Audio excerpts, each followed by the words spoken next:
Assalamualaikum warahmatullahi wabarakatuh. Perkenalkan, saya Mila Karmila SIPMSI.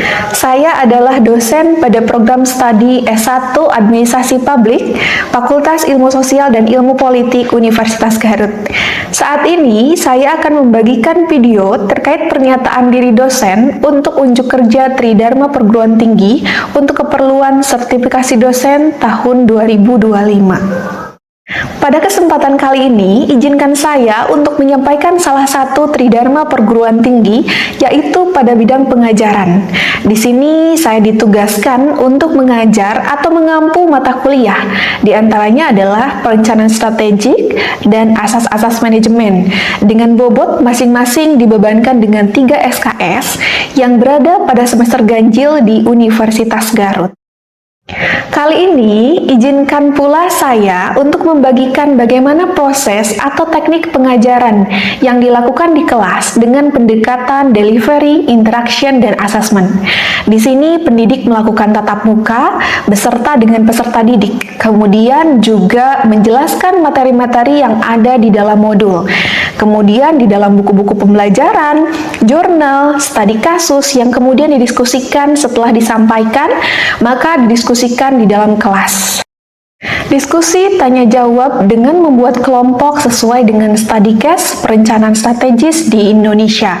Kemudian di setiap akhir pertemuan akan diadakan asesmen di setiap pertemuannya. Sebelum saya menampilkan video pengajaran, terlebih dahulu memaparkan deskripsi mata kuliah perencanaan strategik. Mata kuliah perencanaan strategik ini membahas atau memberikan pemahaman kepada mahasiswa-mahasiswi sehingga mereka mampu dalam mempresentasikan tentang teori, konsep, dan aplikasi terhadap manajemen strategik sektor publik yang meliputi konsep dasar perencanaan strategik, berpikir strategik, merumuskan tren baru di bidang strategik, strategic mapping, dan pengukuran kinerja organisasi sektor publik. Selain itu, mata kuliah ini juga mengarahkan mahasiswa untuk melihat kenyataan di lapangan mengenai praktik pelaksanaan konsep dan teori, kasus-kasus yang terjadi dengan berbagai macam cara termasuk dengan metode survei. Adapun pokok-pokok pembahasan yang akan disampaikan pada mata kuliah yang terbentuk menjadi 8 sub CPMK. Di antaranya, CPMK yang pertama, mahasiswa mampu memahami konsep manajemen strategik dan menganalisis isu-isu manajemen strategik di sektor publik. CPMK yang kedua, mahasiswa mampu mendeskripsikan tentang peran penting dari manajemen strategik sektor publik. Sub CPMK yang ketiga adalah mahasiswa mampu menggambarkan lingkungan internal dan eksternal organisasi sektor publik. Sub CPMK yang keempat, mahasiswa mampu menganalisis manajemen strategik organisasi sektor publik dengan model SWOT. Sub CPMK yang kelima, mahasiswa mampu menganalisis implementasi strategis. Sub CPMK yang keenam, mahasiswa mampu menyusun dan menganalisis peta strategik berdasarkan 4 perspektif BSC atau Balance Scorecard.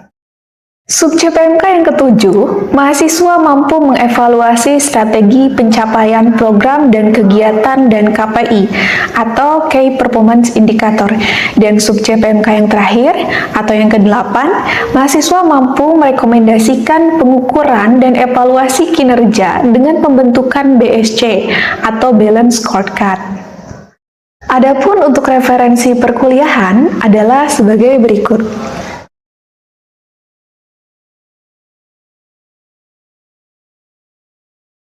Adapun untuk penilaian adalah sebagai berikut.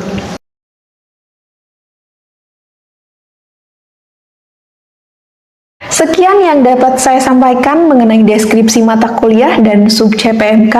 Berikut adalah micro teaching pengajaran saya.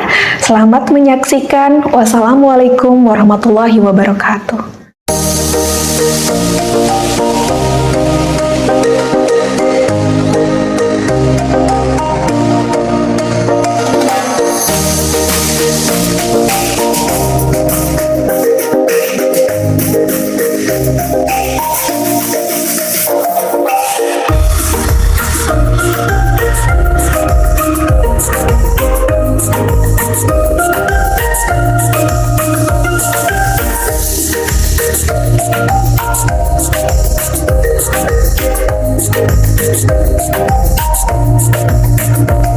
Bismillahirrahmanirrahim. Assalamualaikum warahmatullahi wabarakatuh.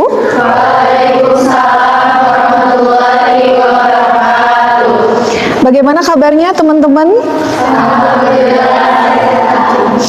Alhamdulillah senang sekali hari ini seperti biasa saya Mila Karmila bisa bertemu lagi dengan teman-teman sekalian pada pertemuan ke-6 untuk mata kuliah perencanaan strategik teman-teman.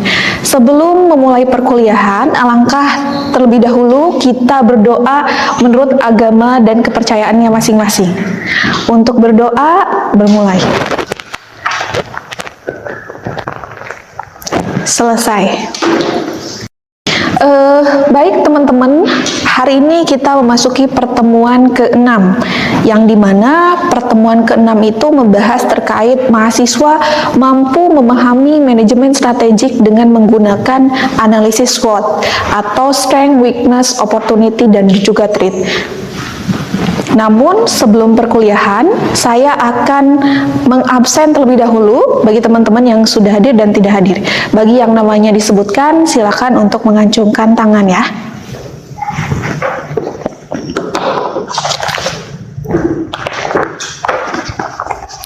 Cynthia Nurpajri,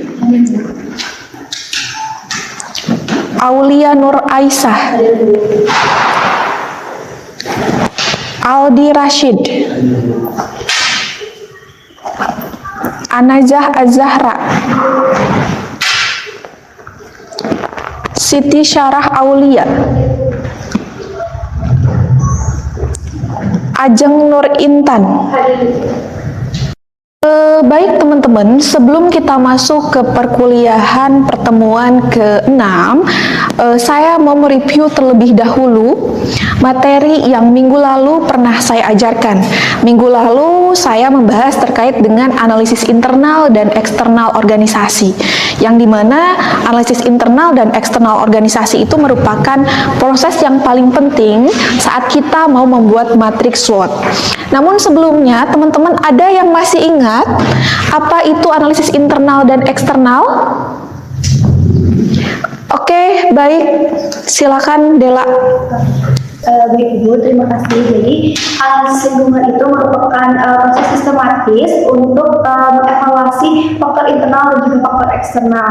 Nah, tujuannya adalah untuk mengidentifikasi faktor internal yaitu seperti kelemahan dan juga kekuatan, sedangkan faktor eksternalnya adalah peluang dan juga ancaman. Nah, dari informasi dari faktor internal dan juga eksternal, nantinya akan ada strategi yang efektif. Nah, faktor internal itu merupakan faktor yang dapat dikontrol langsung oleh manajemen seperti pemilik atau owner, lalu ada lokasi, fasilitas, dan juga alat kerja. Sedangkan faktor eksternalnya itu lingkungan jauh.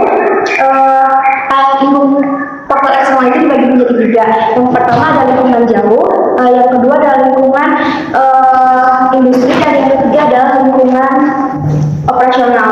Nah, lingkungan jauh itu seperti ekonomi, politik, sosial, dan juga teknologi.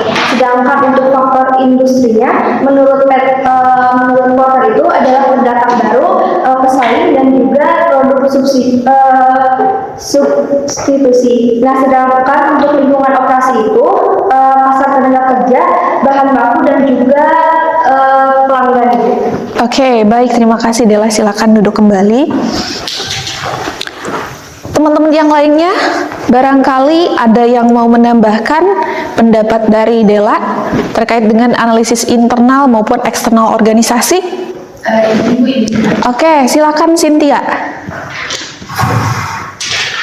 Saya untuk menganalisis lingkungan internal itu bisa menggunakan dengan model 7S McKinsey yang dimana meliputi yang pertama ada set value atau nilai visi organisasi, yang kedua ada struktur organisasi, yang ketiga ada sistem kinerja, yang keempat ada staff, yang kelima ada skills atau kemampuan, yang keenam ada style atau gaya kepemimpinan, dan yang ketujuh ada strategi organisasi. Di mana ketujuh ini harus selaras atau satu sama lain. Nah, ini meliputi identifikasi ketidakefektifan ketidakefektifan, yang kedua ada perumusan perbaikan, yang kedua ada perancangan, yang ketiga ada perumusan perbaikan, yang keempat ada implementasi, dan yang terakhir ada evaluasi. Terima kasih Cynthia, silakan duduk kembali. Baik teman-teman, setelah tadi kita mendengarkan pendapat dari Della dan juga Cynthia yang sudah mengulas terkait dengan analisis internal dan eksternal organisasi, kita akan lanjutkan dengan mempelajari apa itu analisis SWOT. Karena untuk pertemuan ke-6 ini, kita akan memfokuskan pada manajemen strategik yang menggunakan analisis SWOT. Teman-teman seperti dilihat di layar bahwa dari Whelan and Hanger tahun 2003, beliau menyebutkan bahwa ada 4 tahapan dalam dimensi manajemen strategik sektor publik. Tahapan yang pertama adalah environmental scanning. Environmental scanning ini adalah tahap pemindaian lingkungan internal dan juga eksternal. Teman-teman, minggu lalu sudah saya tugaskan untuk mengerjakan analisis lingkungan internal dan eksternal yang sudah teman-teman kerjakan, kemudian teman-teman sudah melakukan survei juga ya ke beberapa instansi sektor publik. Nanti kita akan kaitkan analisis internal dan juga eksternal itu ke dalam matriks SWOT. Nah, setelah teman-teman mendapatkan apa itu faktor internal dan eksternal dalam organisasi, tahapan selanjutnya adalah formulasi strategi atau melakukan perumusan strategi. Kira-kira strategi apa yang akan dilakukan agar organisasi itu mampu bersaing dan organisasi itu bisa lebih unggul dibanding organisasi yang lainnya. Seperti itu. Dan tahapan yang ketiga, teman-teman bisa lihat, tahapan yang ketiga adalah strategi implementasi. Tahap ini adalah tahap yang paling krusial di antara keempat tahapan. Kenapa paling krusial? Karena biasanya dalam implementasi itu selalu banyak sekali kendala, entah itu penyimpangan atau apapun, karena implementasi itu berkaitan dengan tidak hanya anggaran saja, tapi teman-teman juga harus memperhatikan bagaimana struktur organisasinya, kemudian bagaimana pelatihan SDM-nya. Teman-teman juga harus memperhatikan kira-kira rencana ke depannya, rencana jangka panjangnya itu apa saja ya. Dan tahap terakhir yaitu adalah evaluasi strategi. Nah, tahap evaluasi strategi ini dilakukan jika organisasi sudah mengimplementasikan kira-kira strategi apa yang akan dilakukan. Apakah perlu dilakukan evaluasi? Menurut teman-teman, apakah perlu dilakukan evaluasi? Tentu perlu ya. Organisasi itu pasti harus diperlukan evaluasi agar kita bisa mengetahui penyimpangan apa yang akan dilakukan. Kemudian nanti setelah ada penyimpangan kita bisa dilakukan koreksi. Kedepannya harus apa? Mana saja yang harus diperbaiki dari hasil implementasi strateginya. Seperti itu teman-teman, itu teori menurut Whelan and Hanger. Jadi sebelum kita masuk kepada matriks SWOT, teman-teman harus memahami dulu konsep manajemen strategiknya, karena manajemen strategik ini adalah proses yang paling penting dalam manajemen publik teman-teman. Ini merupakan kerangka berpikir sistematis, jadi tidak hanya berbicara terkait dengan visi dan misi, tapi perencanaan strategik juga merupakan kerangka berpikir sistematis dari sebuah organisasi agar organisasi tersebut bisa maju dan berkembang. Oke, baik teman-teman, setelah tadi saya memaparkan terkait dengan analisis SWOT, kira-kira apakah ada yang perlu ditanyakan atau kita diskusikan untuk pertemuan hari ini? Iya, silakan Ajeng, silakan untuk berdiri. Izin tadi Bu, saya masih bingung, apa sih sebenarnya pengertian analisis SWOT itu dan mengapa penting dalam perencanaan strategi? Baik, pertanyaan yang bagus ya dari teman kita. Jadi analisis SWOT itu adalah suatu alat untuk memahami posisi strategis suatu organisasi. Tentunya dengan mengidentifikasi faktor internal, yang dimana faktor internal itu terdiri dari kekuatan dan juga kelemahan, serta faktor faktor eksternal yang terdiri dari peluang dan juga ancaman. Tentunya ini penting karena membantu organisasi mengambil sebuah keputusan strategis, tentunya berdasarkan potensi yang dimiliki dan juga tantangan yang dihadapi. Tujuannya untuk apa? Tujuannya adalah agar organisasi bisa memanfaatkan kekuatan dan peluang semaksimal mungkin sambil mengatasi kelemahan dan menghindari ancaman. Nah, seperti itu jawaban dari saya, Saudari Ajeng. Baik, tadi pertanyaan Ajeng sudah saya jawab ya. Teman-teman yang lainnya ada yang mau bertanya? Baik, silakan Santika. Baik Bu, izin bertanya, Ibu kalau misalkan organisasi kita punya banyak tantangan dan kelemahan, strategi apa yang sebaiknya kita ambil Bu? Terima kasih. Baik, terima kasih. Silakan duduk kembali. Pertanyaannya, kalau misalnya organisasi kita mempunyai banyak tantangan dan juga kelemahan, strategi apa yang sebaiknya kita ambil?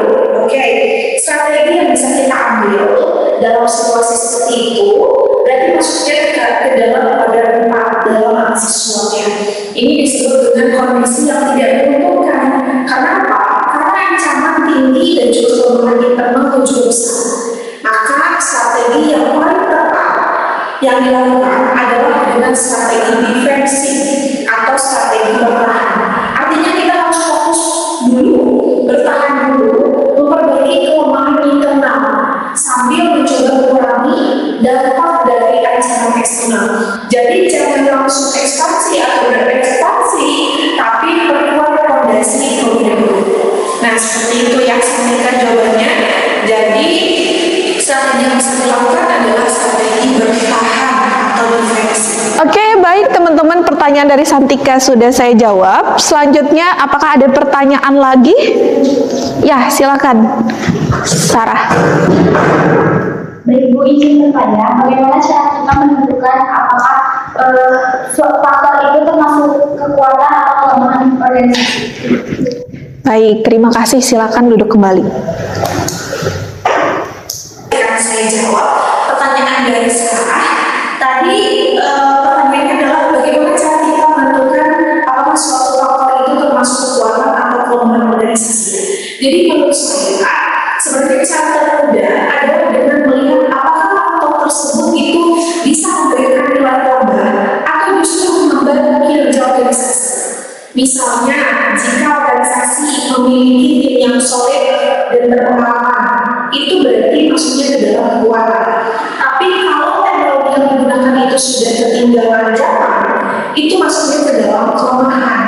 Penilaian ini biasanya harus diperkuat dengan data ya, bisa dari laporan kerja, hasil survei atau wawancara. Jadi tidak hanya berdasarkan opini semata, tapi harus ada data pendukungnya.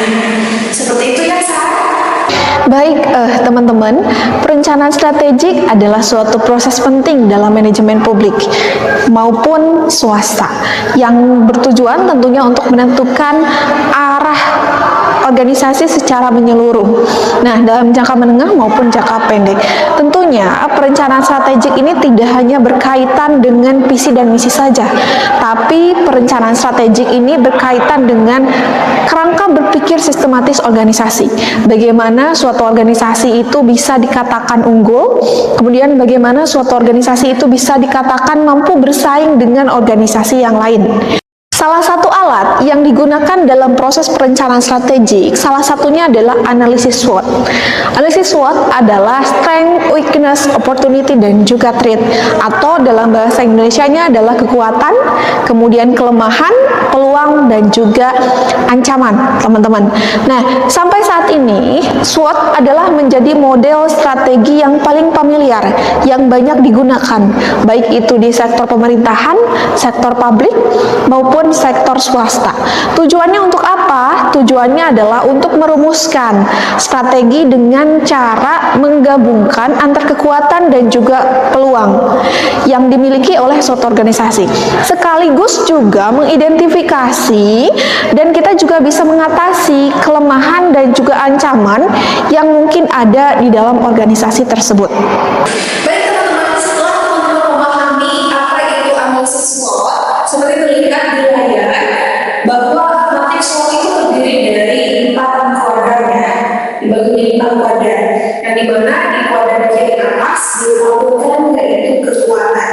Nah, kekuatan ini adalah faktor internal positif yang dimiliki oleh organisasi. Kekuatan ini tentunya mencerminkan hal-hal yang dilakukan dengan baik oleh organisasi, sehingga apa yang dimiliki oleh organisasi, baik itu keunggulan maupun kebaikannya, itu semuanya ada dalam kuadran kiri atau kekuatan yang dimiliki oleh organisasi atau biasa disebut dependency triangle. Nah, teman-teman, kekuatan ini tentu dikenali dan juga dimanfaatkan secara maksimal sebagai modal utama untuk mencapai keunggulan kompetitif dari organisasi. Ya, baik teman-teman, setelah kekuatan, sebaliknya adalah di sisi kanan ada yang namanya kelemahan atau disebut juga dengan yang namanya weakness.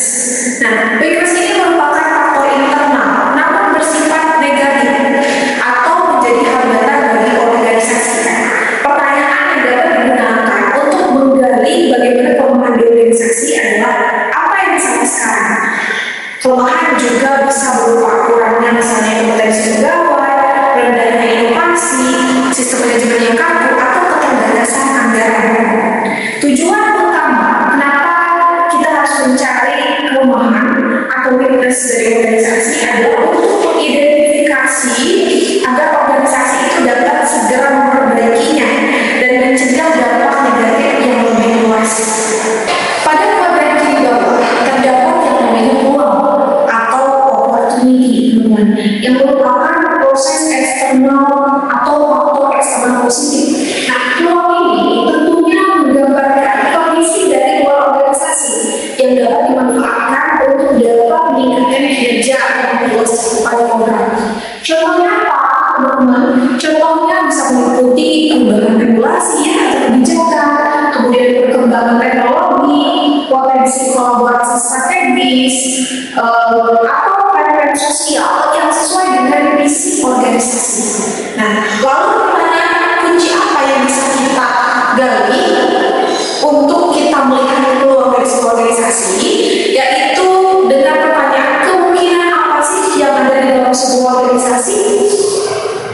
Nah, baik teman-teman, setelah kita memahami apa itu kekuatan, kelemahan, dan juga peluang, yang keempat adalah yang namanya ancaman atau disebut juga dengan threat. Apa itu ancaman atau threat? Nah, ini ditempatkan di kuadran kanan bawah. Ya, ancaman itu berada di kuadran kanan bawah. Dan tentunya ini mewakili faktor eksternal negatif yang dapat menghambat keberhasilan dari sebuah organisasi. Teman-teman, pertanyaan yang bisa kita ajukan untuk melihat bagaimana ancaman atau threat dalam sebuah organisasi adalah apa yang dapat menjadi salah di dalam sebuah organisasi tersebut. Ancaman bisa berupa persaingan yang sangat ketat, kemudian ketidakpastian kebijakan, bisa juga perkembangan teknologi. Baik, teman-teman, setelah teman-teman memahami kekuatan, kelemahan, peluang, dan satu lagi ada yang namanya ancaman atau biasa disebutnya juga dengan threat ya. Threat ini ditempatkan di kuadran kanan bawah. Teman-teman bisa lihat di slide bahwa threat ini adalah mewakili faktor eksternal negatif yang dapat menghambat keberhasilan organisasi. Nah, contohnya apa? Contohnya misalnya ketidakpastian kebijakan, kemudian krisis ekonomi, perubahan demografi, atau bahkan bencana alam. Nah, lalu pertanyaan kunci apa yang bisa kita ajukan untuk menggali ancaman atau threat dalam sebuah organisasi? Pertanyaan kuncinya adalah teman-teman bisa dengan menggali apa sih yang dapat menjadi salah di dalam sebuah organisasi. Nah, lalu nanti teman-teman akan ada beberapa hal yang bisa didapatkan dengan teman-teman menggali kelemahan yang ada di dalam organisasi tersebut. Itulah teman-teman 4 kuadran ya, atau 4. Baik teman-teman, itulah 4 matriks SWOT yang nanti akan teman-teman bahas ya, karena teman-teman kan minggu lalu sudah saya tugaskan untuk menganalisis lingkungan internal dan eksternal organisasi ya. Berarti teman-teman sekarang sudah memahami apa itu kekuatan, kelemahan, peluang, dan juga ancaman dari sebuah organisasi. Baik teman-teman, setelah teman-teman memahami keempat elemen SWOT tadi, strength, weakness, opportunity, dan juga threat, teman-teman harus mengenal yaitu kerangka berpikir strategis yang memetakan kekuatan dan kelemahan organisasi secara horizontal, serta peluang dan juga ancaman secara vertikal. Nah, sehingga nanti akan membentuk 4 kuadran strategi. Nah, teman-teman bisa dilihat di layarnya ya, ada 4 kuadran matriks SWOT, teman-teman. Kuadran yang pertama adalah strategi agresif. Nah, strategi agresif ini ketika organisasi memiliki banyak kekuatan dan peluang, maka strategi yang bisa diambil adalah strategi ekspansi atau perubahan secara aktif. Nah, kemudian kuadran kedua bisa dilakukan dengan cara strategi diversifikasi. Apa itu diversifikasi? Ketika organisasi kuat secara internal, namun menghadapi tantangan eksternal, maka perlu dilakukan inovasi produk atau jasa atau perluasan pasar yang baru. Nah, kalau misalnya organisasi berada di kuadran 3, teman-teman bisa lihat di kuadran 3 ya, strategi yang bisa digunakan adalah strategi turn around. Turn around artinya ketika peluang terbuka lebar, namun organisasi itu masih memiliki kelemahan, maka salah satunya yang bisa dilakukan adalah perbaikan internal, ya, karena harus perbaikan internal perlu sesegera mungkin dilakukan agar bisa memanfaatkan peluang yang ada. Dan yang terakhir, kuadran 4, teman-teman bisa lihat di kuadran 4, strategi yang bisa digunakan adalah strategi defensif. Artinya ketika organisasi mengalami kelemahan dan menghadapi banyak ancaman, maka strategi terbaik adalah bertahan, kemudian efisiensi, atau bahkan bisa dilakukan rasionalisasi. Seperti itu, teman-teman. Jadi nanti teman-teman akan menentukan kira-kira organisasi yang teman-teman lakukan observasi itu berada di kuadran mana? Apakah kuadran 1, kuadran 2, kuadran 3, atau kuadran 4? Setelah kita memahami perencanaan strategi, teman-teman harus memahami apa yang namanya matriks SWOT. SWOT itu singkatan dari strength, weakness, opportunity, dan juga threat. Kalau dalam bahasa Indonesia-nya adalah kekuatan, kemudian kelemahan, peluang, dan juga ancaman.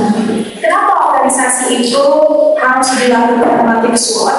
Agar kita bisa memanfaatkan kelebihan dan juga peluang, dan kita bisa meminimalisir ancaman dan juga kelemahan dari organisasi itu. Oke, teman-teman, dalam matriks SWOT ini tentunya ada hitungannya ya. Ada hitungannya. Nanti setelah teman-teman membuat analisis faktor internal dan eksternal, teman-teman harus memasukkannya ke dalam matriks SWOT. Nah, di depan sudah ada matriks SWOT. Contohnya, nanti teman-teman harus melakukan wawancara dengan orang-orang yang memang expert di bidangnya. Misalnya, Tazkia misalnya ya, Tazkia kemarin kan melakukan survei ke Disparboard. Nah, nanti Tazkia silakan lakukan wawancara dengan orang-orang yang memang menjadi pimpinan di dinas pariwisata dan kebudayaan itu, ya, karena memang orang-orang yang harus expert di bidangnya. Baik teman-teman, alhamdulillah perkuliahan hari ini sudah selesai. Jadi untuk asesmen L5, saya tugaskan teman-teman untuk membuat matriks SWOT berdasarkan analisis faktor internal dan eksternal yang sudah teman-teman buat minggu lalu ya. Tadi sudah saya jelaskan bagaimana cara mengolah datanya untuk SWOT analisis, dan kita akan diskusikan minggu depan teman-teman bersama-sama. Saya tunggu tugasnya ya. Minggu depan akan kita bahas. Baik, itu mungkin yang dapat saya sampaikan untuk pertemuan hari ini. Terima kasih banyak teman-teman sudah hadir pada perkuliahan hari ini. Saya tutup saja pertemuan hari ini. Wallahul muwaffiq ila aqwamit thoriq. Wassalamualaikum warahmatullahi wabarakatuh.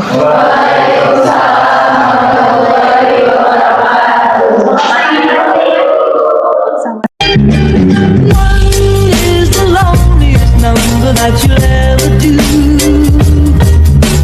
Two can be as bad as one. It's the loneliest number since the number one.